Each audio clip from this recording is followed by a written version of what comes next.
necesito que ustedes lo entiendan y lo asuman. Yo no puedo hacer un convenio, no puedo hacer un contrato, número uno, para establecer que el niño sí es mío o que el niño no es mío. ¿Sí está claro? Esto es importantísimo. Fírmame un documento. Como ya no te quieres hacer cargo del niño, pues vamos a hacer un contrato o un convenio donde se diga que tú ya no eres el papá. Pues por supuesto que eso no se puede hacer.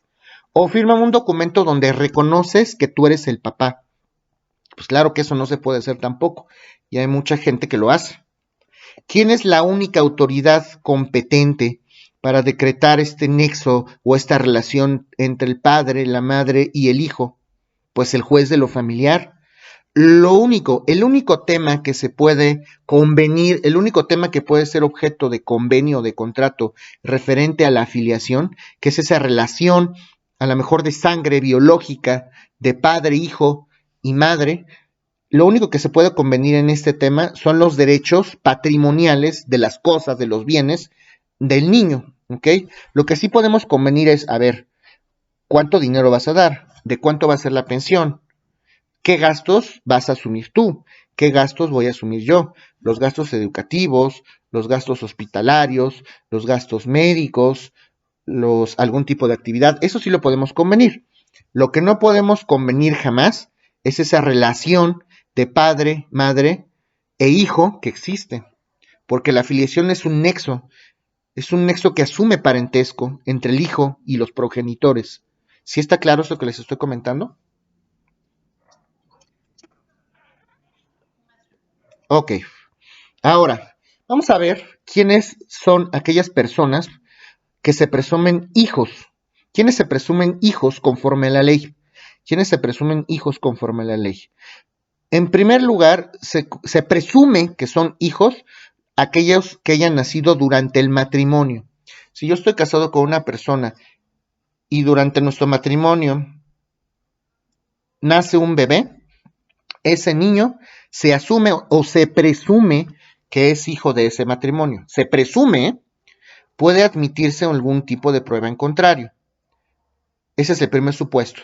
Los niños que son nacidos dentro del matrimonio se presume que son hijos de los progenitores o de las personas que forman parte de ese matrimonio. Segundo, en caso de que se divorcien estas personas o en caso de que se separen, ¿qué pasa si yo estoy casado y de repente me divorcio de mi pareja? ¿Ok? Si dentro de los 300 días, 300 días posteriores al divorcio nace un bebé, aunque estemos divorciados, 300 días posteriores al divorcio nace un bebé, se presume que ese niño fue de ese matrimonio. Hay una presunción, se presume. Si estoy explicándome o no, muchachos. Ok. Hay un tema que les tengo que explicar. Es un tema de derecho procesal o derecho procedimental civil. Sé que todavía no lo llevan, pero en algún momento lo van a tener que desarrollar. Hay una prueba, dentro de todas las pruebas que existen en los procedimientos o en los juicios, hay varias. Están los testigos, está la confesional, están las pruebas periciales, hay varias pruebas para acreditar lo que yo estime pertinente, lo que yo quiera acreditar en el juicio. Hay una prueba muy particular que se llama prueba presuncional. Prueba presuncional. ¿Qué es la prueba presuncional? Presunciones, se presume. Esta es la prueba más técnica y más compleja de manejar en los procedimientos, porque hay un cúmulo de reglas, hay un montón de reglas que ustedes tienen que conocer para crear realmente una presunción. Hay varios tipos de presunciones. Hay presunciones que nacen de la ley. La ley me establece reglas para crear presunciones. Esas son presunciones legales. ¿Ok? Y hay presunciones que son presunciones humanas. Presunciones humanas. Son hechos que a lo mejor no necesitan ser probados en juicio. ¿Ok? ¿Qué no necesita ser probado en juicio? Por ejemplo, en este momento, pues la contingencia. Hace un año todo estaba cerrado, los juzgados estaban cerrados. Yo no pude asistir, por decir algo, yo no pude asistir a la audiencia, no porque no quisiera, sino porque estaban cerrados por el tema de la pandemia. Bueno, pues eso es una presunción que no necesita, o eso es un hecho que no necesita ser probado. ¿Ok? Los estoy comentando porque hay dos tipos de presunciones más. Se las voy a anotar en el chat. Presunciones iuris tantum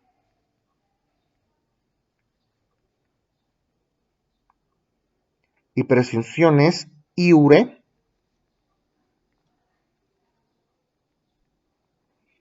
et de iure. Así se llaman las presunciones. Presunción iuris tantum y presunción iure et de iure. Las presunciones... Ya las escribí, de hecho. Uh-huh. Sí. Presunciones iuris tantum y presunción iure et de iure. La presunción iuris tantum es una presunción, se presume, pero se puede desvirtuar o se puede desacreditar con algún tipo de prueba, ¿ok? Admite prueba en contrario. Y las presunciones iuris et de iure no se pueden desvirtuar en juicio, ya se tienen probadas, no hay ninguna prueba que pueda desacreditarlas. Se los estoy comentando por lo siguiente, ahí les va el ejemplo. Por ejemplo, yo les estoy comentando que se presumen hijos, se presume que son hijos, aquellos que son nacidos del matrimonio o aquellos que son, que han nacido 300 días posterior al divorcio, ¿ok? ¿Ustedes qué opinan? Se presume que un hijo que ha nacido 300 días después de que se divorcie una pareja, se presume que perteneció a esa familia. ¿Ustedes creen que ese hecho lo puedo desvirtuar en juicio? ¿Ustedes creen que puedo acreditar lo contrario con alguna prueba?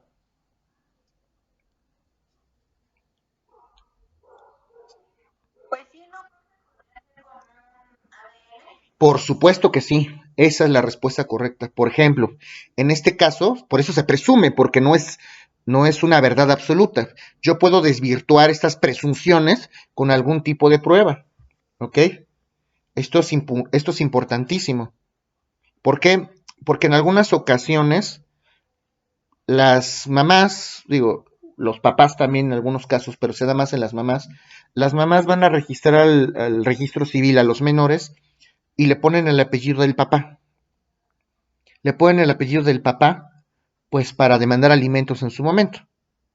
Pero díganme ustedes en qué momento acudió el papá a reconocer a ese hijo al registro civil.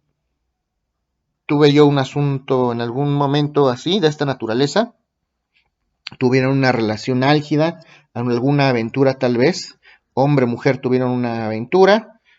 Ella se va a vivir a Estados Unidos.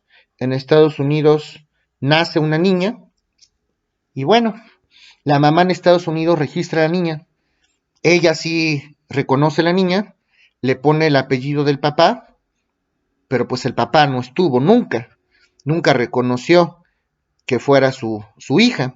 Llega a México la mamá, homologa o adapta o hace valer ese nacimiento, lo incorpora, lo registra en el registro civil mexicano y con eso demanda pensión al papá.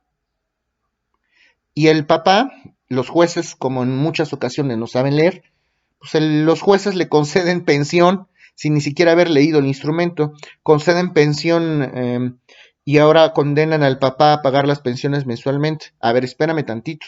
¿Yo en qué momento reconocí a la menor? Yo tengo que reconocer primero a la menor. Y entonces se tuvo que plantear un amparo para que quedara sin efectos esa pensión. ¿Qué tuvo que hacer la mamá?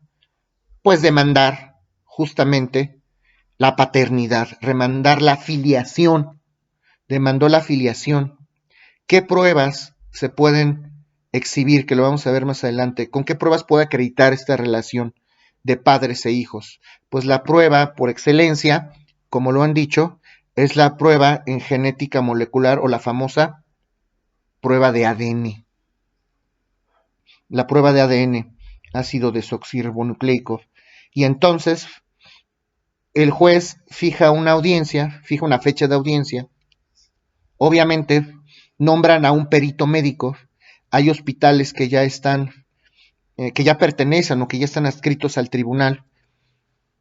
Hay uno que se llama el INDRA, aquí en la Ciudad de México, es muy famoso. Y entonces el INDRA nombra a un especialista, a un perito, a un médico.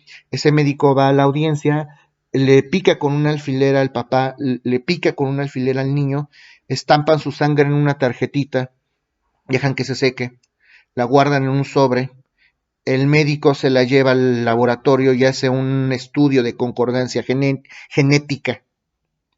Es muy raro, es rarísimo que la concordancia genética siempre sea al 100%. Generalmente sale al 95%, al 96%, una cosa así. ¿Ok? Pero si sale el 96%, pues evidentemente sí hay una relación de filiación. ¿Ok? Si sale el 50%, 40%, pues naturalmente no hay ningún tipo de filiación. Cada una de las partes puede escoger un perito. Un perito es un experto en un arte, ciencia, profesión u oficio. ¿Ok? El juez no es todólogo, ni nosotros tampoco los abogados. Los abogados sabemos de derecho, no sabemos de medicina, ni sabemos de genética, ni sabemos tampoco de contabilidad. Entonces, para aquello que no sepamos y que tengamos que ilustrar al juez, necesitamos ofrecer un perito. Cada parte puede ofrecer un perito. El actor, el demandado. El actor es el que demanda, para que me entiendan. Y el demandado, pues es el que, al que están demandando, al que le están solicitando algo en juicio, ¿ok? Si los dictámenes son contradictorios, si yo ofrezco un perito, si papá ofrece un perito y mamá ofrece un perito, y ambos dictámenes son contradictorios, uno dice que sí y otro dice que no, el juez nombra un tercero, que se llama un perito tercero en discordia. Un perito tercero en discordia, ¿ok? Y ese perito tercero en discordia, que es el perito del tribunal, generalmente es el que tiene la última palabra. Si el perito tercero en discordia hace el examen y dice que sí, pues difícilmente van a poderlo desvirtuar. ¿Sí me explico? ¿Hasta aquí alguien tiene alguna duda?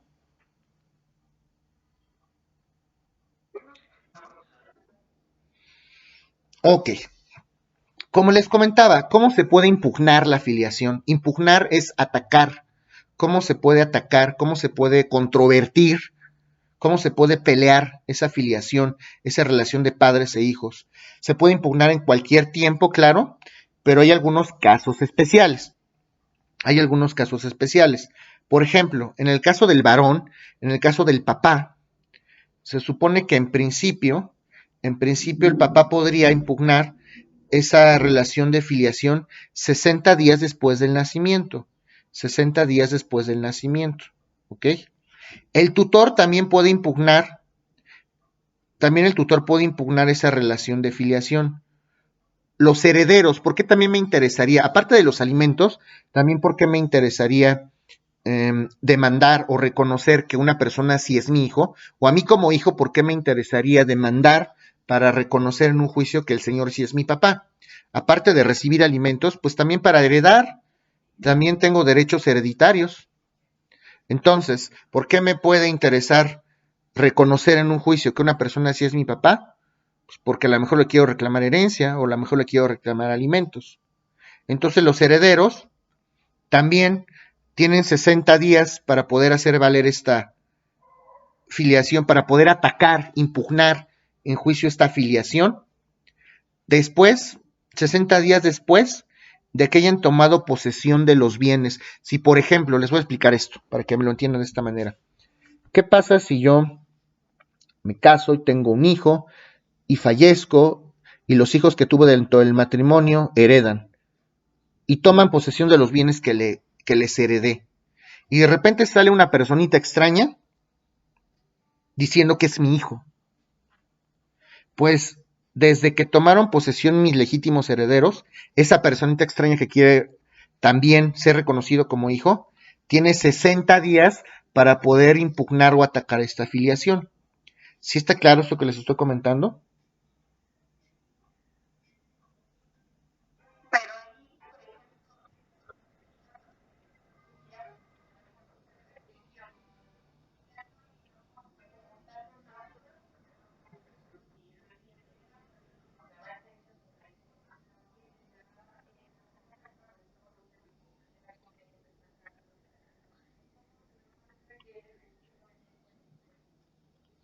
Hay otro tipo de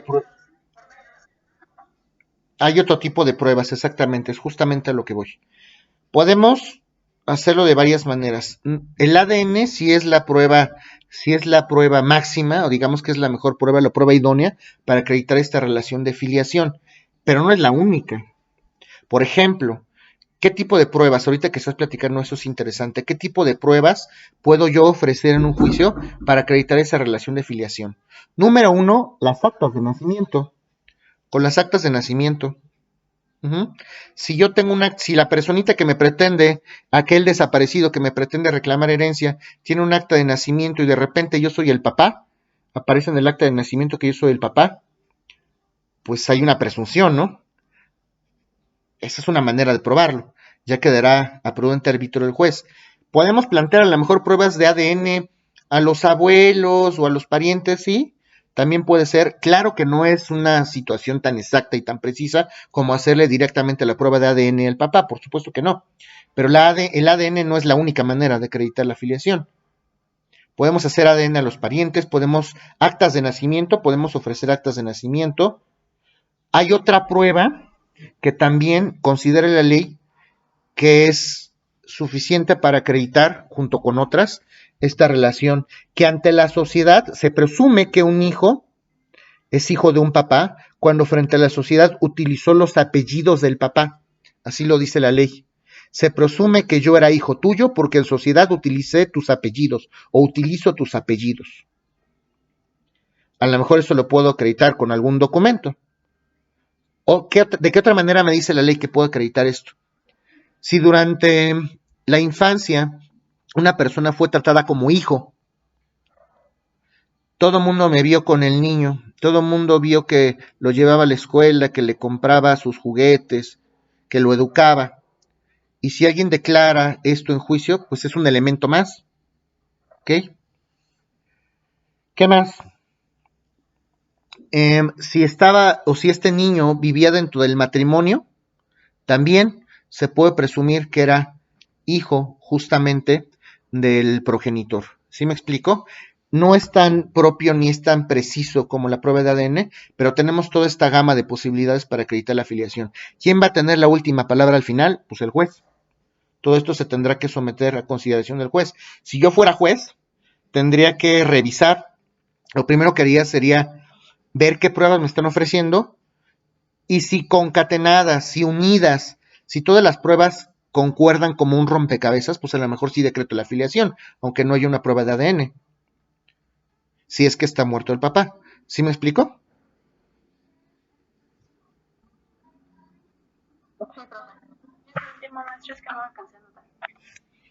Sí, les comentaba que pues, un juez, en términos generales, si tuviera la manera de ser juez, lo ideal es que el juez valore todas las pruebas en conjunto para poder determinar en su momento efectivamente si una persona es o no progenitor, si existe una relación de filiación. Podemos a lo mejor exhibir acta de matrimonio, acta de nacimiento, algunos testigos que acrediten que era tratado como hijo dentro del matrimonio, documentos para acreditar que se utilizaban los apellidos. Todas esas pruebas en conjunto pudieran servir para acreditar. ¿Sí me explicó? Ok. ¿Alguien más, niños?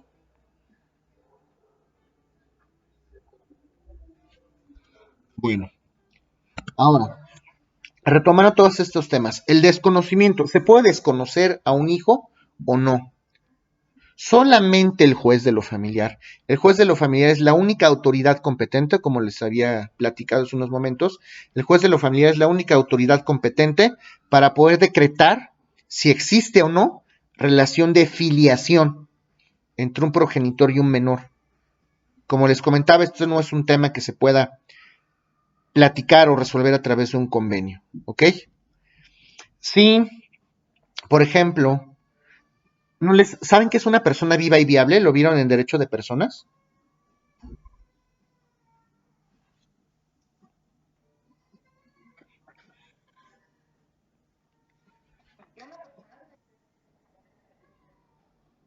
Llevar un acto jurídico de persona.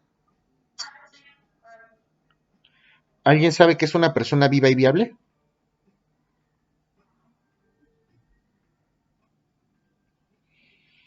Una persona viva y viable es aquella persona que después de haber nacido es presentada al juez del registro civil dentro de las 24 horas siguientes. Si una persona nace y es presentada al juez del registro civil dentro de las 24 horas subsecuentes, pues es una persona viva y viable. ¿Ok? Y bueno, en algunos casos, También el tutor interino, ¿qué pasa si no hay quien se haga cargo del menor cuando nació? Recuerden que el juez va a nombrar un tutor interino para que administre su patrimonio. Y si el tutor interino tiene algún tipo de información para que haga dubitable este tema de la relación entre padres e hijos, también lo puede hacer valer ante el juez de lo familiar. ¿Ok? ¿Alguna duda respecto a esto? No mucho. Bueno, el matrimonio, yo se los había comentado el día de ayer, el matrimonio en un momento dado también podría ser anulado. Es muy importante esto que les estoy comentando. No es lo mismo estar casado y divorciarse, no es lo mismo eso a anular el matrimonio. Esto lo vamos a ver en un momento dado, ¿ok? Esto es importantísimo.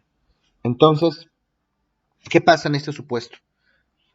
Ustedes dentro de la materia de introducción o acto jurídico, ¿vieron la teoría de las nulidades? Yo solo recuerdo lo que era nulidad absoluta y nulidad relativa, creo. Ok. ¿Alguien sí se acuerda?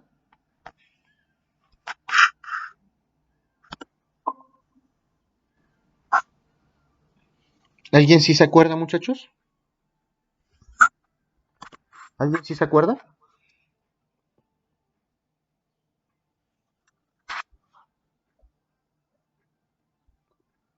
¿Nadie?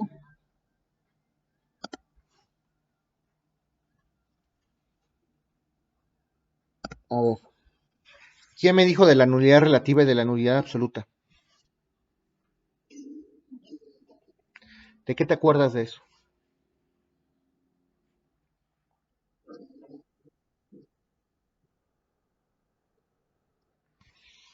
Bueno, esto va a ser muy importante, se los tengo que adelantar también, ya lo debieron haber visto, pero se los voy a explicar porque si no, no me van a entender lo que sigue.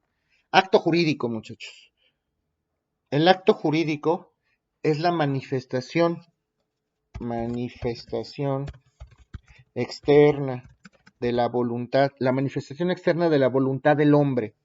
El acto jurídico es la manifestación externa de la voluntad del hombre, libre y consciente, manifestación externa de la voluntad del hombre, libre y consciente, manifestación externa de la voluntad del hombre, libre y consciente, para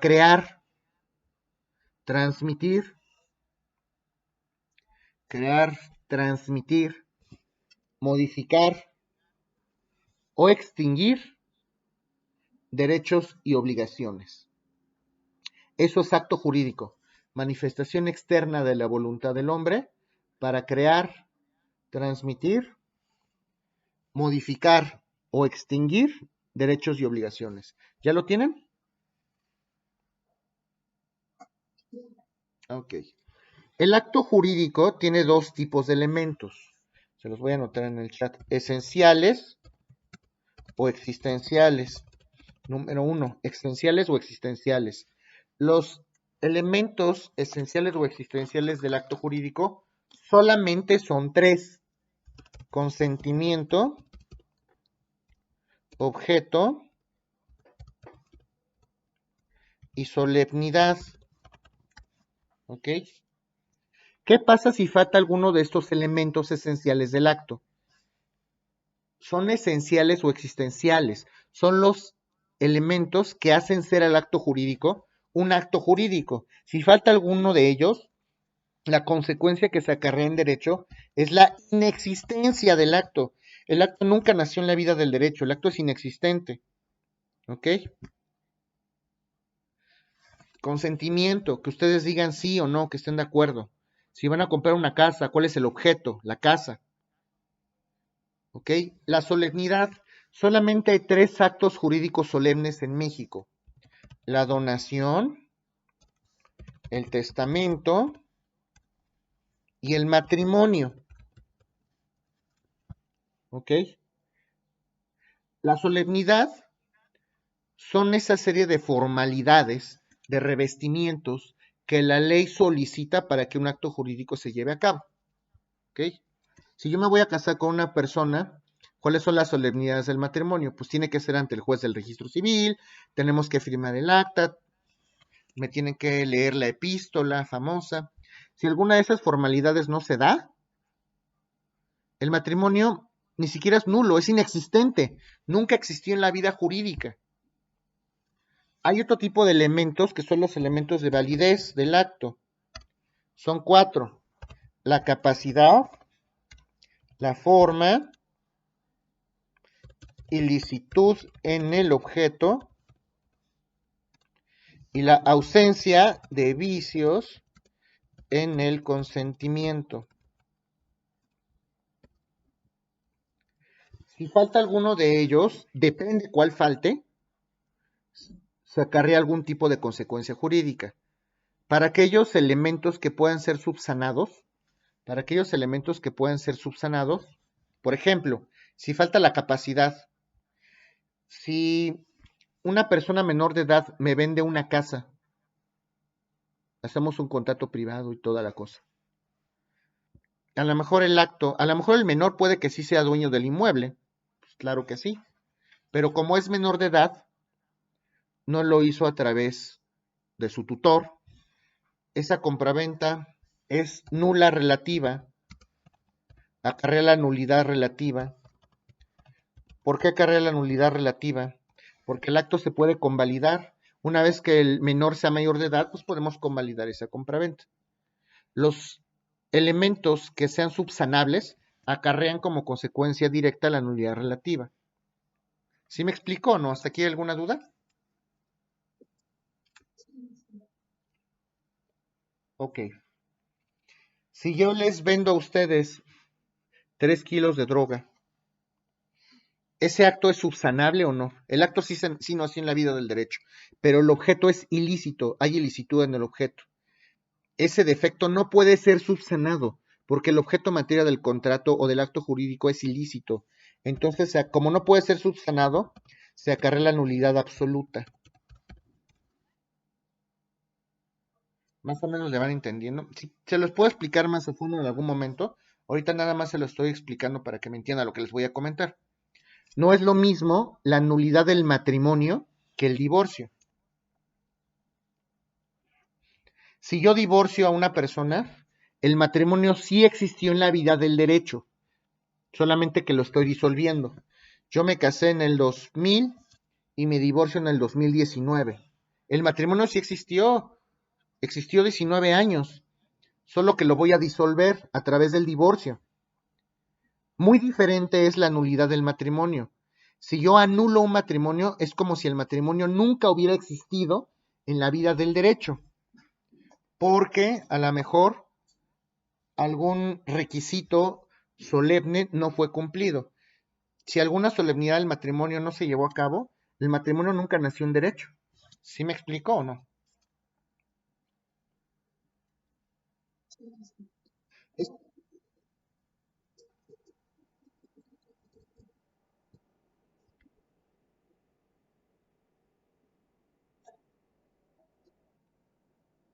Se los voy a explicar. Creo que ya hay muchas dudas. Voy a dar el tema completo.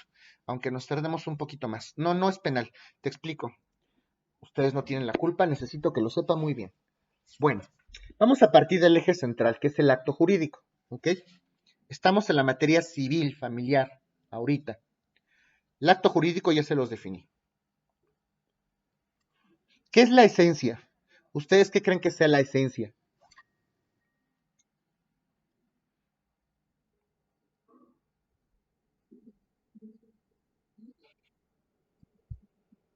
Lo que define a cada cosa. ¿Qué te hace a ti ser Karina? ¿Qué me hace a mí ser Francisco? ¿Qué hace un lápiz ser un lápiz? Pues que es un útil escribiente. Esa es la esencia de un lápiz. Si yo no puedo escribir con el lápiz, pues podrá ser un adorno, podrá ser lo que quiera. Pero lápiz ya no es, porque no escribe, esa era su esencia. Lo que hace ser a una cosa, esa cosa, o lo que hace ser una persona, esa persona, precisamente. Ese es el elemento constitutivo que hace ser un objeto, un bien o un ente, o un ser, ¿ok? El acto jurídico tiene 3 elementos esenciales. Es el consentimiento, el objeto y la solemnidad. Si yo, por ejemplo, celebro contigo un contrato de compraventa de mi casa, te quiero vender mi casa, el primer elemento esencial es el consentimiento, que tú y yo estemos de acuerdo. Oye, Karina, te vendo mi casa. Si tú me dices que no, ¿hay compraventa? Pues claro que no. Es un elemento esencial del acto. El acto nunca nació en derecho, es inexistente. Objeto, el objeto mismo del contrato. Si yo te digo, oye Karina, te voy a vender mi casa. Sí, ¿cuál es? Es este penthouse lujosísimo ubicado en la calle 68, etcétera. Y de repente, al momento de firmar el contrato, ¿qué crees? Esa casa yo no la tengo, pero tengo otra, ¿eh? Una que está ahí en la lagunilla. ¿Seguirías contratando conmigo? Claro que no. El objeto que tú querías no existe. Entonces, el objeto también es un elemento esencial o existencial del acto. Si no existe el objeto material del contrato, el acto jurídico es inexistente. La solemnidad. ¿Han oído hablar de la forma de los actos jurídicos? Esa serie de requisitos que de pronto me pide la ley para que lleve a cabo un acto. La compraventa se tiene que hacer por escrito, pero si sobrepasa cierta cantidad se tiene que hacer ante notario público. ¿Ok? Esa es la forma. La forma es un elemento de validez. Pero hay tres actos jurídicos, solamente hay tres actos jurídicos en México que a esa forma se le llama solemnidad. La solemnidad es lo mismo que la forma, pero elevado al rango esencial, como elemento esencial del acto jurídico. Solamente en el caso de la donación, del testamento, del matrimonio, si no se da esa forma llamada solemnidad, el acto es inexistente.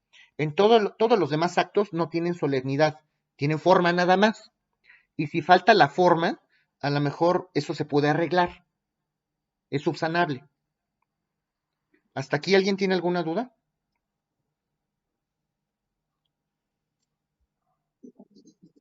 Ok. Vamos ahora a los elementos de validez. A los elementos de validez. Capacidad es el primero. Yo les comentaba, si un menor de edad te vende su casa, ¿esa compraventa es válida?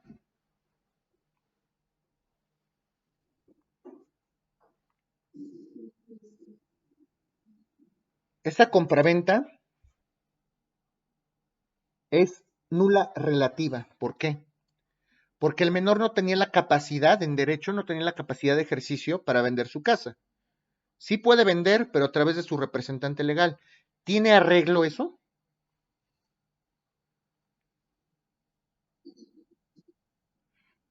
Sí, claro que tiene arreglo. Hay dos maneras, o que el menor cumpla la mayoría de edad, o que el tutor convalide la venta. Como la falta del elemento de capacidad es subsanable, el acto jurídico sí nació en derecho, pero es nulo porque falta la capacidad. Y como se puede subsanar, la nulidad que se acarrea es relativa. Es relativa cuando se puede subsanar es la falta de ese requisito. La falta de capacidad sí se puede subsanar, ¿sí me explico? Ok. La forma es el siguiente. La forma se puede subsanar. Tú y yo hacemos el contrato privado de compraventa de mi casa, pero hacemos un contrato privado, no lo hemos llevado al notario público. Me falta esa formalidad. ¿Se puede subsanar?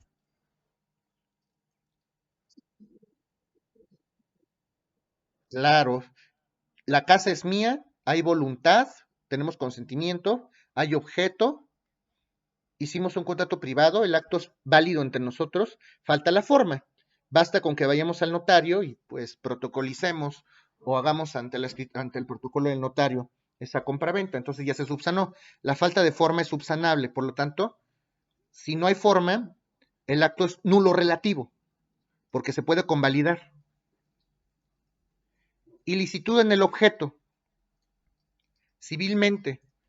A lo mejor hay consentimiento y hay objeto, lo que les comentaba. Yo les vendo 3 kilogramos o 3 kilogramos de cocaína. El acto se dio, sí nació en la vida del derecho, pero ¿el objeto es lícito o no? No, lícito. ¿El objeto es lícito? Exacto, es ilícito. ¿Se puede convalidar ese acto? No. Entonces la consecuencia que se acarrea es la nulidad absoluta. No se, sí nació en la vida del derecho, pero no se puede convalidar. Como no se puede convalidar, la consecuencia que se acarrea es la nulidad absoluta. ¿Sí está claro?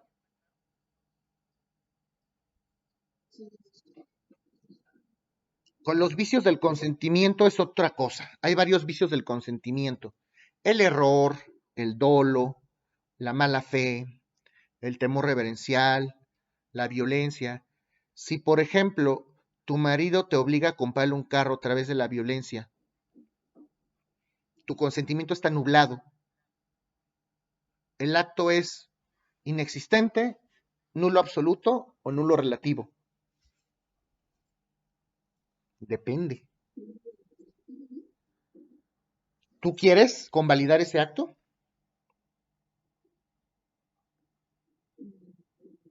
Entonces, tal vez ese acto sea inexistente. Si nunca compraste ese automóvil, a pesar de que tu marido te estaba obligando, como nunca lo compraste, el acto es inexistente.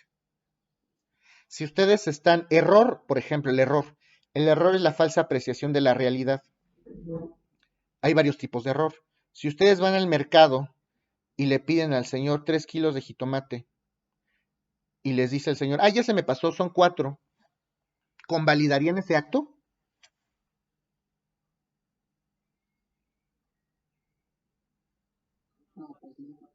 Hay quien sí y hay quien no, pues ya déjelo. Como cuando nos sentimos pudientes en el supermercado. ¿Me da 30 pesos de jamón? ¿Se pasó tantito, señor? ¿Se lo dejo? ¿Qué dicen? ¿Sí o no? Claro, totalmente de acuerdo. Ustedes pueden decir que sí y entonces el acto se convalida. O ustedes pueden decir que no, en cuyo caso el acto no se va a convalidar. ¿Sí me explico? Más o menos así es este tema. ¿Sí me di a entender o no, muchachos? Karina, que tenemos esta inquietud. ¿Sí me di a entender? Ok. Se los comento por lo siguiente. En el tema de la afiliación, regresando a nuestro tema, ¿qué pasa si yo me caso con una persona, tenemos un hijo y el matrimonio se anula? ¿Afecta a la relación de filiación entre padres e hijo? Por supuesto que no afecta absolutamente en nada. Hacia eso iba, justamente. ¿Ok? Ahora, para demandar la filiación, no basta con el dicho de la mamá, ¿eh?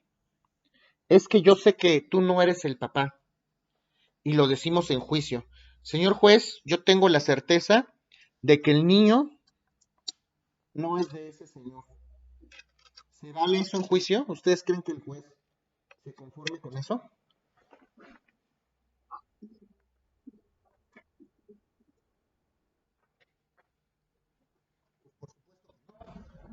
Por supuesto que no. Entonces no basta el dicho de la mamá para que no, para que el papá pueda plantear justamente una acción de filiación.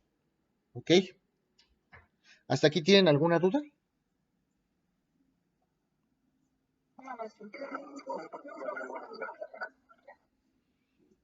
Ok.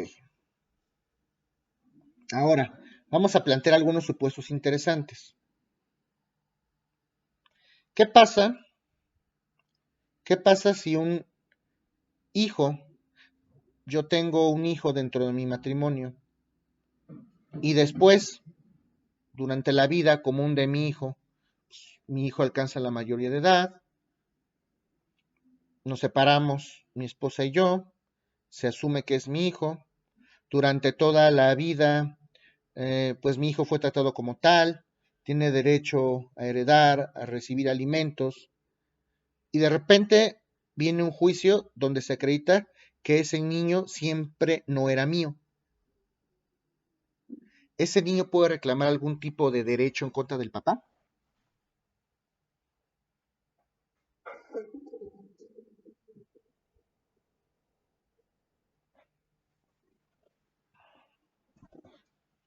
Está registrado con los apellidos, pero si en un juicio se acredita que siempre no era mío, lo primero que va a hacer el juez es mandar un oficio al registro civil para cambiar los apellidos.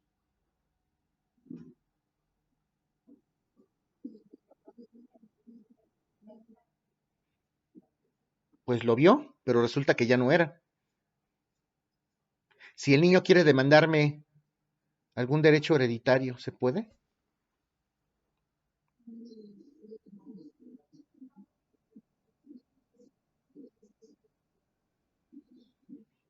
No, pues, a lo mejor moralmente lo es, pero jurídicamente,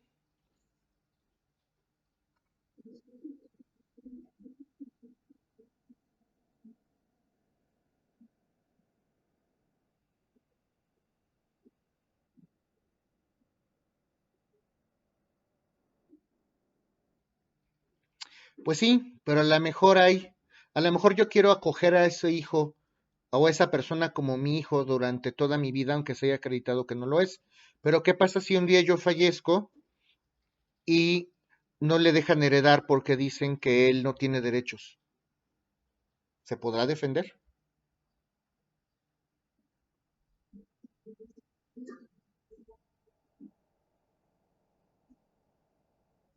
Ah, justamente, imagínense que yo tengo el hijo, otra vez planteo el supuesto. Yo tengo un hijo, 18 años, desarrollamos la vida juntos como familia, papá, mamá, hijo. Al cumplir los 18 años, mi hijo se va a vivir con la mamá, nos separamos y de repente llega un tercero y demanda la afiliación de ese niño, ofreciendo todas estas pruebas justamente en juicio, el acta de nacimiento, la prueba de ADN, lo que ustedes quieran. Ahí entran esas pruebas. Y se acredita en juicio que yo no era el papá. Ya se acreditó ante el juez. Y de repente, pues ya, el tercero, el otro señor, obviamente ya es el papá biológico, jurídicamente ya es el padre, aunque yo quiera seguir acogiendo a ese menor en vida, o a esa persona, que ya no es menor, esa persona tendrá derecho para reclamarme a mí, su ex papá, si ya se probó en juicio, que no lo era.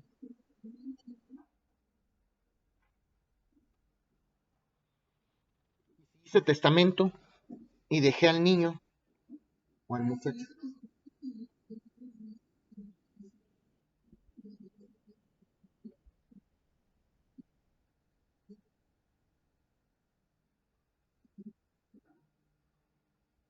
Ok, qué bueno que lo tienen claro. Efectivamente, muchachos. Efectivamente, todos podemos y todos tenemos esa facultad de demandarle al juez lo que nosotros estimemos conveniente. Eso siempre va a ser así. Yo le puedo pedir al juez lo que yo crea que es correcto. De eso a que tenga la razón es una cosa muy diferente. Si una persona a través de un juicio de filiación fue reconocida como hijo, pues ya no hay, jurídicamente ya no hay nada que hacer. A menos, como ustedes bien comentan, que el ex progenitor, pues de manera voluntaria, quiera otorgar algún tipo de prerrogativa o de derecho. Si los hijos legítimos le quieren hacer la vida de cuadritos al niño que antes se asumía que era mi hijo, pues obviamente este niño o este señor o este muchacho puede defenderse en juicio en cualquier tiempo. Las acciones o la capacidad o el derecho que tiene esta persona para defenderse en juicio es imprescriptible. ¿Qué quiere decir eso? No se extingue por el tiempo. Siempre se va a poder defender. La persona que fue reconocida por otra persona siempre va a poder plantear conforme a derecho lo que estime pertinente en el tiempo que estime necesario. ¿Sí me explico o no?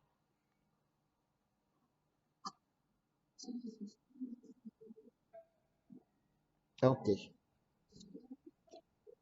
sí. No, adelante, adelante.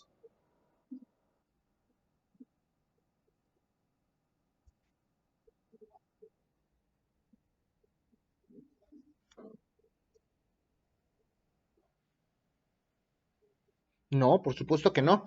El testamento lo van a ver cuando empezamos a ver sucesiones. El testamento es, es una declaración unilateral, es personalísimo. Ustedes pueden heredarle a quien ustedes se les dé la gana, a quien quieran. Si tú quieres dejar a, no sé, a la comadre, al compadre, en vez de los hijos, pues por supuesto que lo puedes hacer. a tu hermana, a tu mejor amiga. Claro que lo puedes hacer.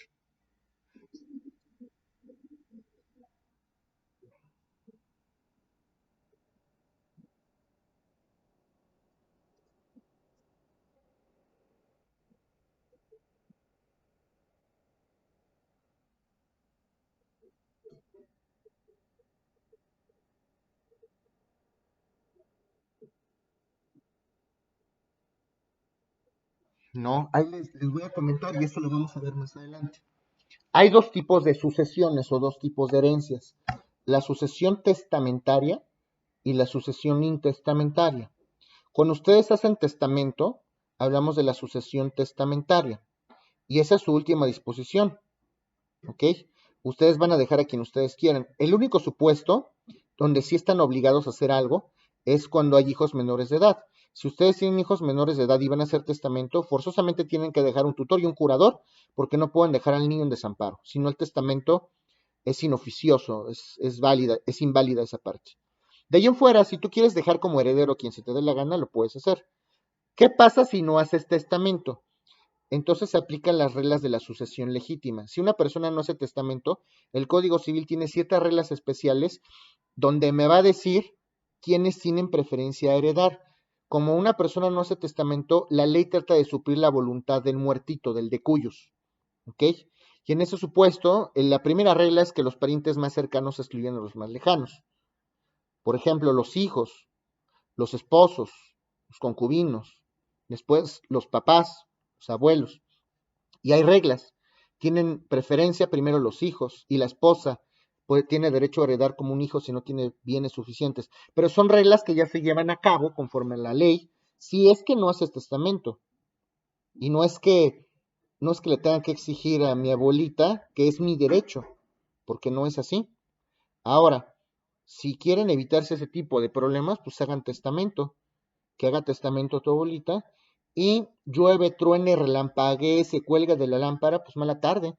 La decisión es de tu abuela y punto. De hecho, por eso le decía que el testamento es un acto solemne. Si el notario se cerciora de que ese testamento fue hecho con coacción, que alguien obligó al testador a tomar una decisión, ese testamento es nulo de pleno derecho. Es más, es inexistente, porque esa solemnidad no se cumple. ¿Sí me explico? Ok, sí, ya me quedó muy claro, porque fue una cuestión familiar en la que incluso a su primo fue exigirle, dice, bueno, es que, o sea, así como decirlo, oye, ni siquiera se han muerto, dura más tiempo que tú, y si ella se quiere ir a viajar y se lo quiere gastar en ellos, pues no hay ningún problema, ¿no? Claro, es su patrimonio. Ella puede Ajá, disponer como quiera de su patrimonio. ¿Ok? muy bien, está. No te preocupes. Sí. Ahora, otro tema, muchachos. Vamos a suponer que yo tengo un hijo. ¿Ok? Y bueno, está reconocida de manera legítima. Y a su vez mi hijo tiene un hijo, o sea, mi nieto. Yo ya tengo nietos. Mis nietos tienen derecho para reclamar a mí como su abuelo algún tipo de juicio relacionado con la afiliación o el reconocimiento de parentesco para heredar, por ejemplo. Solo sería en el caso de que el papá del hijo, pues ya estuviera muerto, ¿no? Se pudiera reclamar. A lo mejor, porque los pleitos familiares, ustedes lo verán en su momento, son complejos como ellos solos. Hay algunos supuestos interesantes. Por ejemplo, mis nietos, tal vez yo ya no esté en vida, no lo sé, pero a lo mejor los nietos quieren reclamar algún tipo de derecho del abuelo, ¿ok? Y a lo mejor los nietos pues tienen problemas porque mi hijo no hizo testamento y hay que tramitar una herencia macabra ahí para que adquieran derechos, adquieran herencia tanto del papá como del abuelo. Los nietos también tienen derecho a demandar algún tipo de prestación o algún tipo de beneficio derivado de la relación de filiación. Claro que sí. Si, por ejemplo, mis nietos quisieran demandar algún tipo de beneficio porque somos parientes, porque hay una relación de filiación entre mi persona y mi hijo, sí lo pueden hacer. Sí está claro eso, ¿verdad? Pero hay algunas reglas. Hay algunas reglas. ¿Ok? Si mi hijo murió antes de los 22 años, si mi hijo murió antes de los 22 años, mi nieto puede reclamarme a mí algún tipo de derecho derivado de la afiliación. La respuesta es sí. La respuesta es sí. Son supuestos muy especiales que les estoy planteando, pero luego sirven para resolver dudas. ¿Ok? Los nietos sí pueden demandarle al abuelo algún tipo de beneficio o algún tipo de derecho, porque son parientes, siempre y cuando, en primer lugar, el hijo haya fallecido, o sea, mi hijo haya fallecido antes de los 22 años. ¿Sí me explico? ¿Me lo podrías explicar? No entiendo ahí. ¿De los 22 años del hijo o del niño? No, de mi hijo. A ver, ahí te va. Yo, Francisco, tengo un hijo y se llama Adolfo. ¿Ok? Mi hijo Adolfo tiene otro hijo y se llama Octavio. ¿Ok? Bueno, si mi hijo Adolfo se muere antes de los 22 años, mi nieto Octavio tiene derecho a mí a reclamarme como su abuelo algún tipo de derecho derivado de la relación de parentesco. ¿Ya me expliqué? Sí, más. ¿Por qué? ¿Era capaz o era incapaz mi hijo, el que se murió? Era capaz en derecho, por eso. ¿Ok? ¿Y qué pasa Sí, más. si rebasa los 22 años? ¿Se puede o no se puede? Me puede reclamar Octavio. Si mi hijo murió después de los 22, Octavio me puede reclamar a mí. Sí, también. También lo puede reclamar, por supuesto que sí. Siempre y cuando acredite siempre y cuando mi nieto acredite que no es incapaz en derecho. ¿Sí me explico? Por la diferencia de edades. Sí, profesor. Ok. ¿Hasta aquí alguien tiene alguna duda, muchachos? O sea, que si es un hijo no reconocido, entonces no puede. Si tiene en este caso, Octavio, por un hijo reconocido, por el apellido la sucesión, entonces sí puede, ¿no? A ver, va de nuevo. Yo tengo un hijo y se llama Adolfo. Y a su vez Adolfo tiene un hijo que se llama Octavio. Si mi hijo Adolfo fallece antes de los 22, ¿cómo cuántos años creen que tenga Octavio? ¿Cuántos años puede tener Octavio? Mayor de edad no es. Como unos 2, 3, 4 años, ¿no? Puede ser, pero mayor de edad no es. Por eso tiene que acreditar Octavio que es capaz para poder demandarme a mí algo. Si no, lo tendría que hacer a través de un tutor. Si ya tiene la mayoría de edad, pues perfectamente me puede demandar mi nieto. ¿Sí me expliqué ahora sí mejor? Ok. Ahora, si, por ejemplo, yo no hice testamento, si yo no hice testamento y fallezco, mis herederos pueden apersonarse a mi herencia o alguna persona que presuma que tiene un lazo de parentesco o un lazo de parentesco conmigo puede reclamar ese lazo de parentesco para reclamar herencia, yo ya habiendo fallecido. Son los que se llaman familiares directos, ¿no? Puede ser si acreditan la relación de parentesco, pero aquí tienen 4 años para demandar. Una vez que yo fallecí, tienen 4 años para demandar. ¿Ok? ¿Sí está claro esto? Sí, maestro. Bueno. Recalcando entonces, ¿la calidad de hijo se puede perder? ¿Sí o no?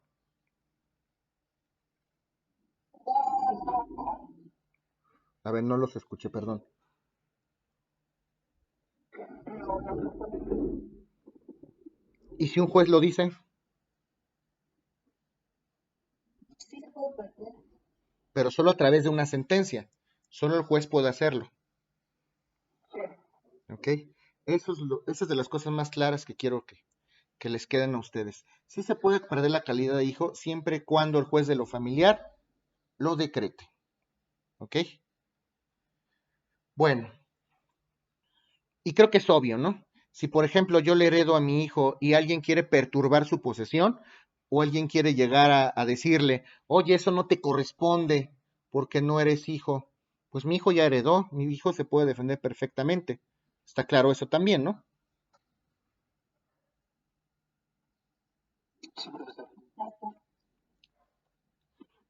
Si a una persona se le, si a una persona se le reconoce como mi hijo a los 10 años, por ejemplo, o a los 18 años, puede reclamar todos los beneficios desde su nacimiento, pueden ser retroactivos.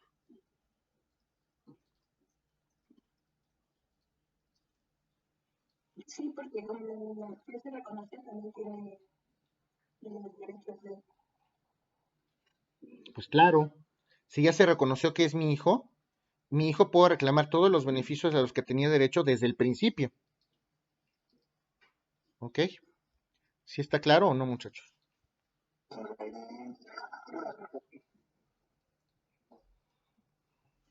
Bueno, creo que eso está claro. Ahora, Maestra, sí, dígame. Ujú. yo tengo una duda. Adelante. Bueno, en este caso, el papá estuvo en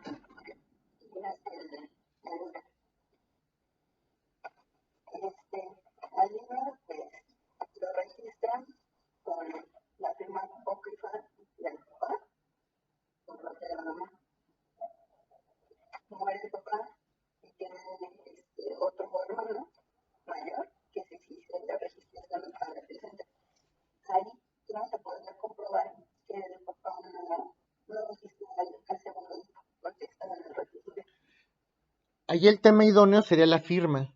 Tú puedes acreditarlo con la firma. El tema aquí, y aquí hay un problema serio, porque la prueba ideal para acreditar que el papá no firmó ese documento es una pericial en grafoscopía, para acreditar que la firma no era del papá. El problema es que para hacer ese tipo de pruebas necesitas una firma indubitable para el cotejo. El papá tiene que acudir al juicio para que firme en presencia de alguien que tiene fe pública, del secretario de acuerdos, y entonces el perito haga un estudio y diga si es la firma o no es la firma. Pero como el papá ya falleció, ¿cómo le haces? Tienes que hacerlo a través de otros medios y eso quedará a criterio del juez. A lo mejor puedes hacer lo que platicábamos hace ratito, a lo mejor puedes hacer algún tipo de prueba de ADN, algún otro pariente, o a lo mejor puedes exhibir documentos, o a lo mejor puedes exhibir testigos, pero eso quedará a prudente arbitrio del juez. ¿Ok? Profesor, y con las constancias penales de que el papá estuvo en la cárcel.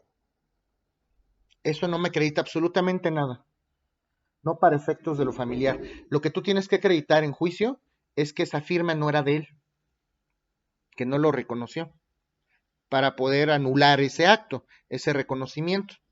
¿Ok? Y las constancias penales pues no me van a servir para acreditar si reconoció o no reconoció al menor. A menos que acredites que el papá se encontraba, por ejemplo, la fecha, vamos a pensar que la fecha del reconocimiento fue hace un año y hace un año el papá estaba en el reclusorio o, o alguna persona estaba en el reclusorio, ahí sí lo podrías llegar a acreditar. ¿Sí me explico? Sí, maestra. Ok. ¿Alguien más?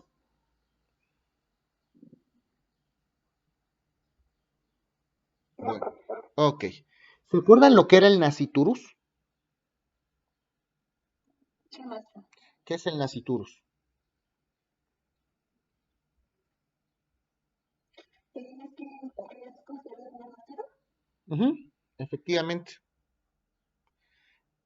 Pregunta capciosa. ¿En naciturus puede reclamar algún tipo de derecho de filiación?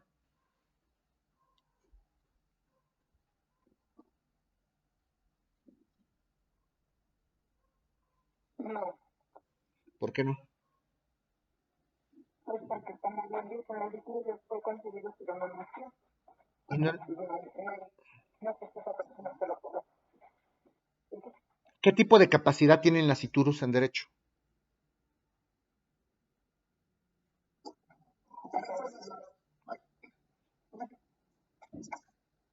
Perdón, no los escuché. Ujú.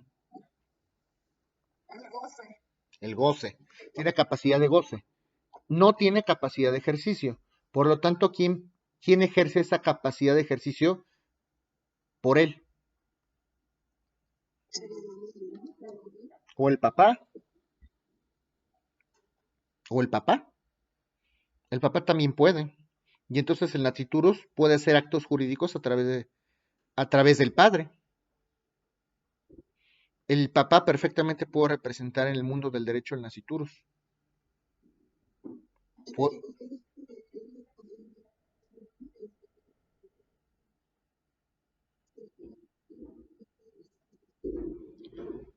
Yo lo que les comentaba es la vez pasada, ¿puedo heredarle o no le puedo heredar al naciturus? Pues sí, sí puedo, claro que puedo nombrarlo como mi heredero, pero el hecho de que se adjudique obviamente está condicionado a que nazca, efectivamente, ¿ok?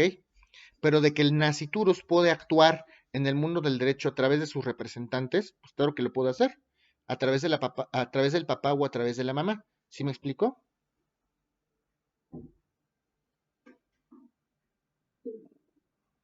Entonces, el naciturus sí puede ejercer actos jurídicos en el mundo del derecho, no por él mismo, sino a través de sus representantes legales, que serán los padres.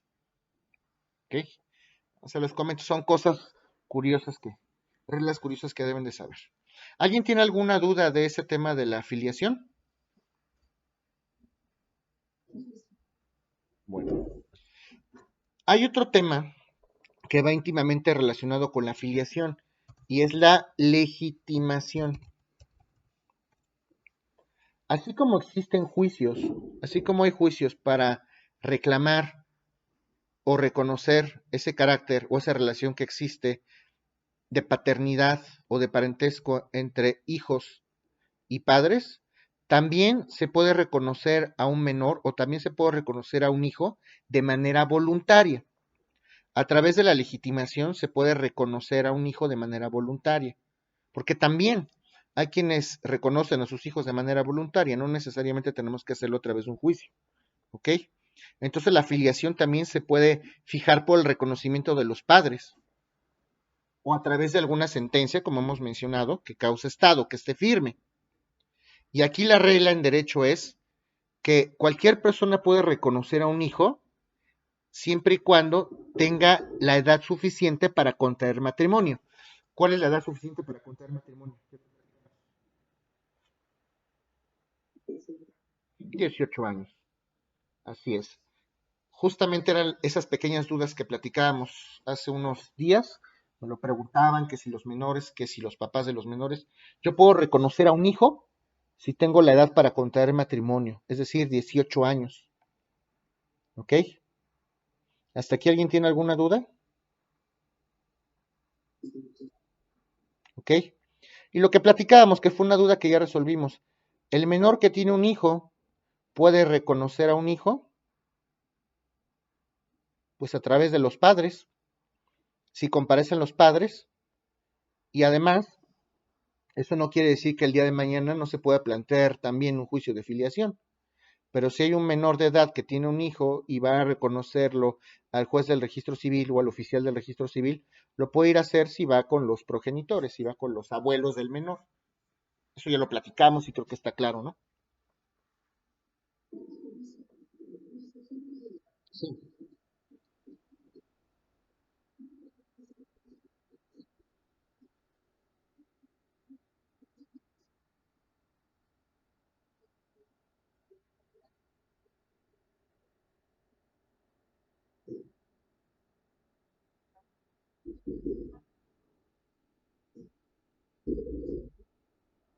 Ah, excelente pregunta. Está por aquí, Caro. Bueno, excelente pregunta. Tengo un juicio de esos y es muy sencillo. Pues el papá, el progenitor, tendría entonces que demandar la filiación de ese niño. Y hay juicios así. Hay juicios donde el progenitor de sangre o el progenitor biológico tiene que plantear un juicio de filiación. Esa es la manera. Voy a demandar a la mamá, voy a demandar el reconocimiento. Tú registraste a mi hijo, tú no eres el papá y tú registraste a mi niño con tus apellidos. Ok, frente al derecho ahorita mismo tú eres su papá, claro que sí. ¿Cómo le hago para que se reconozca mi paternidad? Pues tengo que demandar. Y entonces nos vamos a ir a un pleito y lo que va a pasar es que el juez va a ordenar que se hagan pruebas de ADN y si se reconoce que es el papá legítimo el que está demandando, automáticamente el juez va a ordenar que se gire un oficio al registro civil para que se haga el cambio de apellidos. Pero ahora el papá legítimo es el que va a tener pues todas las obligaciones con el menor. ¿Sí está claro? Sí,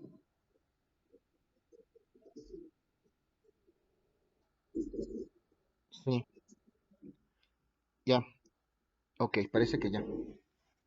Gracias, niños. Entonces les comentaba, lo que tiene que hacer ahí el señor es demandar la afiliación del hijo, irse a pleito con la mamá, ofrecer una prueba de ADN, se acredita en el juicio que él es el papá biológico, automáticamente el juez va a ordenar girar un oficio al registro civil para que sea el cambio de apellidos, para que jurídicamente sea el papá, y automáticamente el papá biológico va a tener las obligaciones de padre. Y esos temas son bien delicados porque siempre se tiene que atender las necesidades del menor. Hay que ver con quién prefiere estar el menor, aunque ya esté reconocida la relación de filiación entre el papá biológico y el menor, hay que ver a quién reconoce el menor y con quién se siente mejor, aunque el papá biológico ya esté obligado de facto a dar la pensión. Pero también el papá biológico tiene todo el derecho de demandar un régimen de visitas, por ejemplo. ¿Sí está aclarado o no?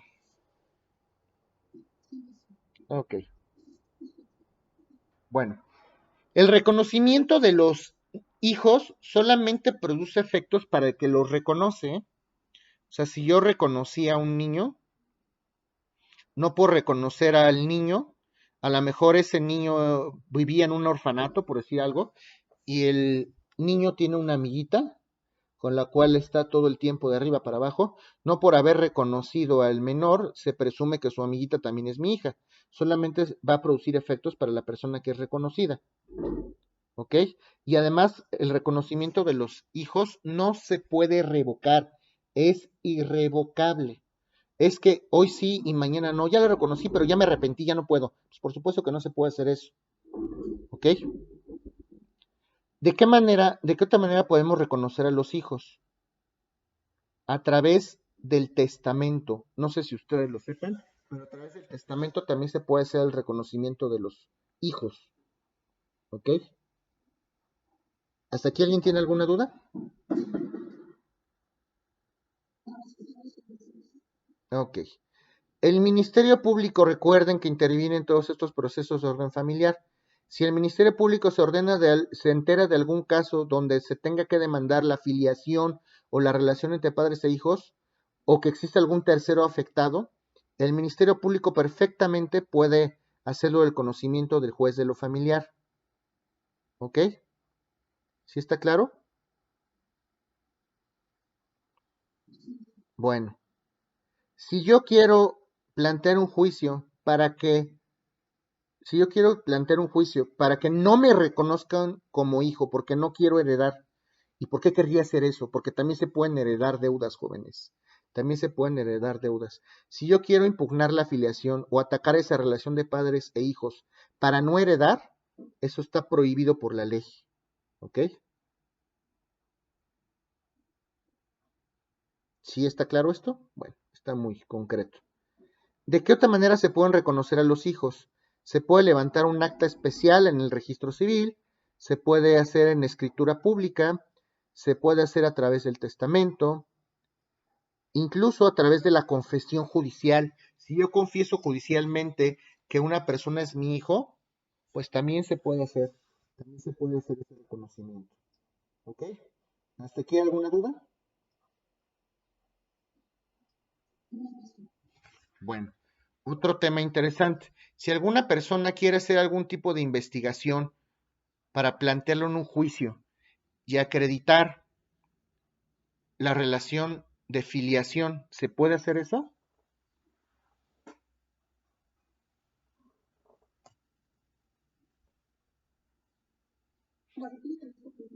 ¿Alguna persona puede hacer algún tipo de juicio de investigación para saber si mi papá es mi papá o no?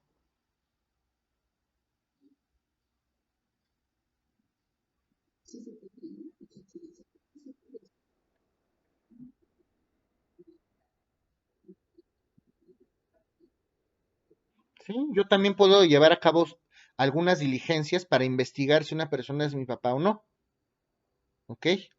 Incluso ante el Ministerio Público puedo hacer una serie de investigaciones, ¿ok? Puedo mandar llamar al notario, por ejemplo, si yo reconocí un hijo ante notario, pues puedo llamar a juicio al notario o alguna investigación, puedo valerme de todos los medios suficientes para poder descubrir mi origen biológico. Y aquí hay un tema muy interesante, por ahí les dejé ya alguna tarea interesante. Sí, ¿ahí me escuchan o no?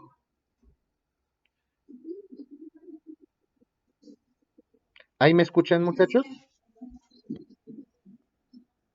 ¿Ya me escuchan? Ah, ok. Esto de los internets. Ok.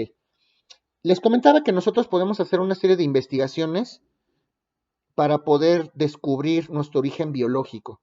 Y en ese tipo de investigaciones puedo llamar al Ministerio Público o si reconocí a un hijo ante notario, también puedo llamar al notario para que comparezca este tipo de procedimientos, ¿ok? En primera instancia. En segunda instancia, independientemente de que haga este tipo de investigaciones, por ahí les dejé un trabajo de la maternidad asistida. No sé si ya tuvieron oportunidad de verlo, por lo menos de ver la iniciativa de ley. ¿Han oído hablar esto de la maternidad asistida? Por ejemplo, personas que se casan del mismo género y que no pueden tener hijos, hombre, hombre, mujer, mujer, o por ejemplo una pareja heterosexual que no es fértil, puede rentar algún tipo de vientre para poder concebir. Exacto. Ahora, la pregunta es esto, imagínense que yo voy a un banco de espermas, de espermatozoides, o cualquier hombre, el que sea, ¿ok? Y dona espermatozoides.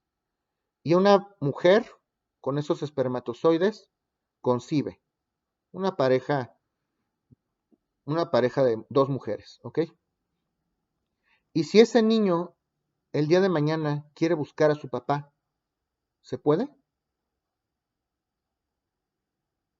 ¿Se han puesto a pensar eso?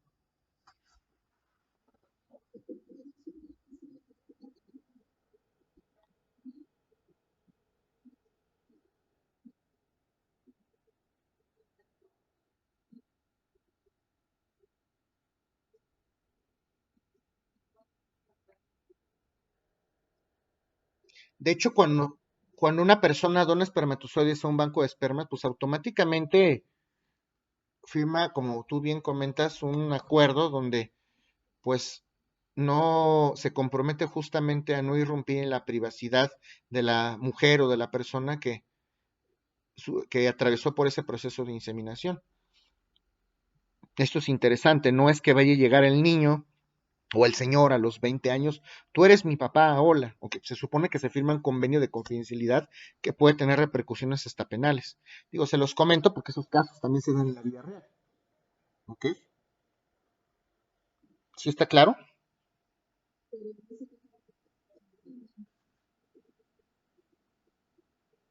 Claro.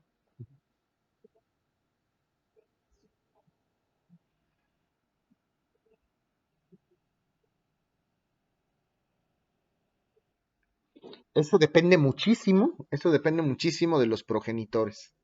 Eso depende muchísimo de los progenitores. Y que es justamente lo que les voy a comentar ahorita. Una persona que quiere hacer ciertas diligencias para saber su origen o para poder averiguar su filiación, tiene que tener la mayoría de edad cumplida o tiene que tener el consentimiento de los tutores o padres. ¿Ok? Tendría que ser así.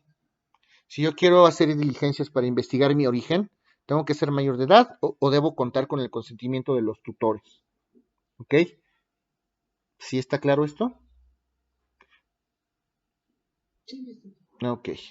Solo a la mayoría de edad podemos demandar entonces ese tipo de investigaciones o la afiliación. Si yo lo quiero, si yo descubro quién es mi papá y le quiero demandar la afiliación, pues podría hacerlo. ¿Ok? También a la persona que es educada en un núcleo familiar, desde el tema o desde la edad de la lactancia, puede tener ese tipo de derechos, ¿ok? Puede contradecir este tipo de investigaciones.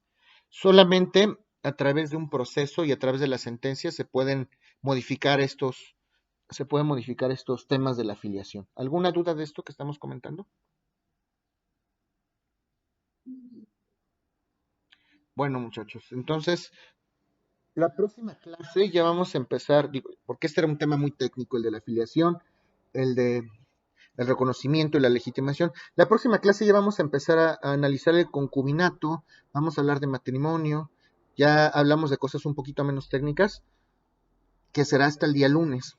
¿Okay? ¿Alguien tiene alguna duda de lo que vimos el día de hoy?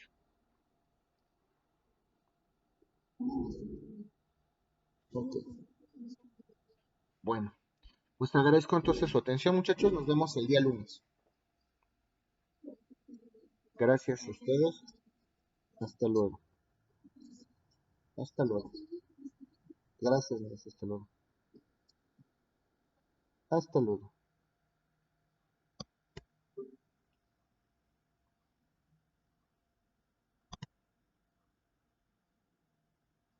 Siendo las 2 horas con 59 minutos, se concluye la clase de Derecho Civil de recuperación académica del Instituto de Estudios Superiores Rosario Castellanos del día 16 de julio de 2021.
Siendo las 13 horas con 5 minutos del día 16 de julio de 2021, se procede a iniciar la clase de recuperación académica del curso Introducción al Estudio del Derecho del semestre 2021-1 en un horario de 1 de la tarde a 3 de la tarde.